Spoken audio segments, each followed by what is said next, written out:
Hello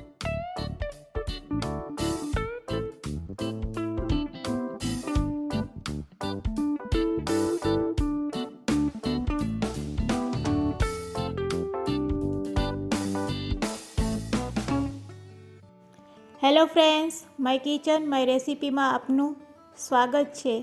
આજે આપણે બનાવીશું પાવભાજી। સુપર ટેસ્ટી એવી મસાલેદાર પાવભાજી આજે આપણે બનાવીશું। રેસીપી સારી લાગે તો લાઈક અને શેર જરૂરથી કરજો, અને જો તમે મારી ચેનલ ઉપર નવા હોય તો મારી ચેનલને સબસ્ક્રાઈબ કરી બાજુનું બેલ બટન દબાવવાનું ભૂલશો નહીં, જેથી કરીને તમને મારા નવા વિડીયોનું નોટિફિકેશન મળતું રહે।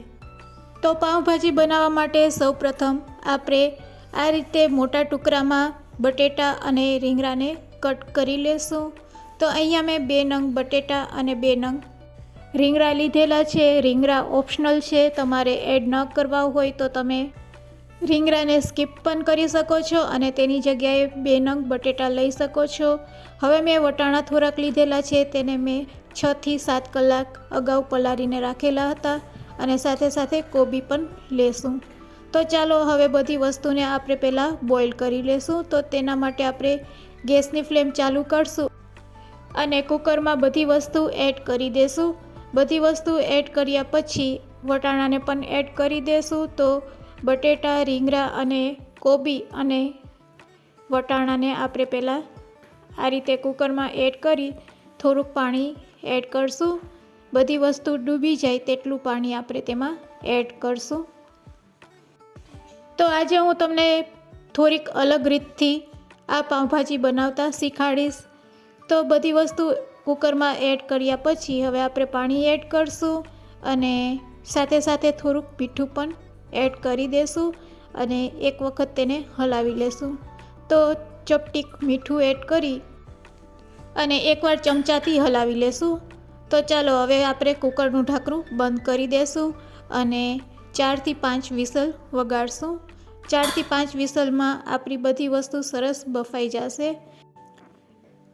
આ રીતે 5 સીટી વાગી જાય એટલે આપણે બધી વસ્તુને આ રીતે કાણાવાળી ડીશમાં લઈ લેશું અને પાણી બધું નીતરી જાય પછી આપણે તેને એક પ્લેટમાં લઈ લેશું।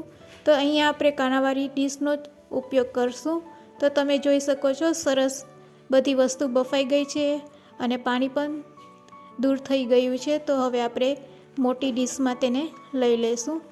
હવે આપણે તેનો છૂંદો કરીશું। તો તેના માટે આપણે મેશરનો ઉપયોગ કરીશું। જો તમારી પાસે મેશર ન હોય તો તમે હાથેથી પણ મેશ કરી શકો છો। તો આ રીતે આપણે બાફેલી બધી વસ્તુને પહેલાં મેશ કરી લેશું। ઘણા લોકો આ રીતે પાવભાજી ન પણ બનાવતા હોય, તો તમે પાવભાજી કઈ રીતે બનાવો છો તે પણ મને કમેન્ટ્સમાં જરૂરથી કહેજો। તો આજે મેં તમને એક નવી રીત બતાવેલ છે। તો આપણે પહેલાં છૂંદો કરી લેશું અને પછી વઘાર કરીશું પાવભાજીનો। ઘણા લોકો પાવભાજીનો વઘાર કરી અને પછી વઘારમાં આ રીતે બટેટાને મેશ કરતા હોય છે। તો આજે મેં એક નવી રીતથી તમને પાવભાજી બનાવતા શીખવાડું છું। બટેટા સરસ મેશ થઈ ગયા છે। તો ચાલો હવે આપણે પાવભાજી બનાવીશું। તો તેના માટે આપણે ગેસની ફ્લેમ ચાલુ કરી અને એક કઢાઈમાં તેલ લેશું। અહીંયા તમારે તેલ થોડુંક આગળ પડતું રાખવાનું। તેલ ગરમ થઈ જાય એટલે અડધી ચમચી જીરું અને ચપટીક હિંગ એડ કરીશું। હવે ચોપ કરેલી 3 મીડિયમ સાઇઝની ડુંગળીને આપણે એડ કરી દેશું। તો અહીંયા તમારે ડુંગળીને એકદમ ઝીણી ચોપ કરવાની, એ વાતનું ખાસ ધ્યાન રાખવાનું। ડુંગળી સેજ સતરાઈ જાય અને તેલમાં સોફ્ટ થઈ જાય પછી તેમાં આપણે ટમેટાં એડ કરશું। તો હવે તેમાં આપણે ચોપ કરેલા મીડિયમ સાઇઝના 2 ટમેટાને એડ કરી દેશું। સાથે સાથે અડધી ચમચી જેટલું લસણ આદુની પેસ્ટ નાખશું। લસણ આદુની પેસ્ટ એડ કરવાથી પાવભાજીનો ટેસ્ટ ખૂબ જ સરસ આવે છે। તો આપણે અડધી ચમચી જેટલું આદુ લસણની પેસ્ટ એડ કરશું। હવે બધી વસ્તુને આપણે સારી રીતે મિક્સ કરી લેશું અને મીડિયમ ટુ લો ફ્લેમ ઉપર તેને સારી રીતે પાકવા દેશું, જ્યાં સુધી ટમેટાં એકદમ સોફ્ટ ન થઈ જાય અને એકદમ ગળી ન જાય ત્યાં સુધી તેને પકાવશું. સાથે સાથે તેમાં થોડીક કોથમીર પણ એડ કરી દેશું. તો આ રીતે થોડીક વાર તેને ચડવા દેશું. 2 મિનિટ તમે તેને મીડિયમ ફ્લેમ ઉપર પકાવશો એટલે તમે જોઈ શકો છો ટમેટાં સરસ સોફ્ટ અને તેલમાં ગળી ગયા છે. તો હવે આપણે તેમાં મસાલા એડ કરશું. તો અડધી ચમચી હળદર પાવડર, ધાણા જીરું પાવડર અડધી ચમચી અને સાથે સાથે 1 ચમચી જેટલી લાલ મરચું પાવડર એડ કરશું અને સાથે સાથે તેમાં કાશ્મીરી લાલ મરચું પાવડર અડધી ચમચી જેટલું એડ કરી દેશું અને સ્વાદ અનુસાર મીઠું એડ કરીશું. મસાલાને આપણે સરસ ગ્રેવી સાથે મિક્સ કરી લેશું. તો તમે જોઈ શકો છો સરસ મસાલો આપણો રેડી છે.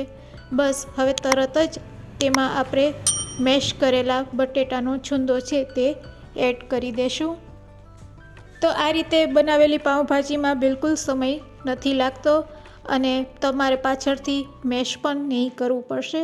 હવે તેમાં આપણે થોડુંક પાણી એડ કરી દેશું અને સરસ તેને ચમચાથી મિક્સ કરી લેશું.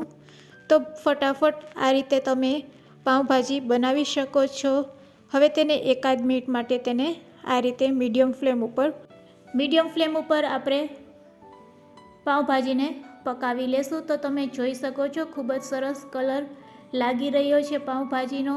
હવે તેમાં આપણે પાઉંભાજી મસાલો એડ કરી દઈશું 1 ચમચી, જેથી કરીને પાઉંભાજીનો જે મસાલાનો ફ્લેવર હોય તે સરસ પાઉંભાજીમાં ભરી જાય. હવે જો તમને એવું લાગતું હોય કે પાઉંભાજીમાં તેલ ઓછું છે તો શું કરવાનું? તો કંઈ નહીં, બસ તમારે જેટલું તેલ વધારાનું એડ કરવું હોય તેને ગરમ કરી લેવાનું અને પછી તેમાં કાશ્મીરી લાલ મરચું પાવડર થોડુંક એડ કરી દેવાનું અને પાઉંભાજીમાં એડ કરી દેવાનું. તો આ રીતે તમે વધારે તેલવાળી પાઉંભાજી પણ બનાવી શકો છો. તો ખૂબ જ સરસ ટેસ્ટી એવી પાઉંભાજી આપણી બનીને રેડી છે. હવે આપણે ગેસની ફ્લેમ બંધ કરી દઈશું. ખૂબ જ સરસ ટેસ્ટી અને સ્પાઇસી એવી પાઉંભાજી આપણી રેડી છે. તેની થિકનેસ પણ હું તમને બતાવું છું. તો એકદમ બજાર જેવી જ પાઉંભાજી બનીને રેડી છે. હવે તેના ઉપર આપણે થોડીક કોથમીર સ્પ્રેડ કરી દેશું. તો રેડી છે પાઉંભાજી સર્વ કરવા માટે. આજે આપણે આ પાઉંભાજીને બ્રેડ સાથે સર્વ કરવાના છે. તો ડુંગળી, લીંબુ અને આપણે સર્વિંગ પ્લેટમાં બ્રેડ રાખીશું. હવે આ બ્રેડને તમે શેકી પણ શકો છો અને આ રીતે તમારે પાઉંભાજી સાથે ખાવી હોય તો પણ તમે ખાઈ શકો છો. તો આજની આ રેસીપી તમને કેવી લાગી તે મને કમેન્ટ્સમાં જરૂરથી કહેજો. રેસીપી સારી લાગી હોય તો શેર કરવાનું ભૂલશો નહીં. Thanks for watching.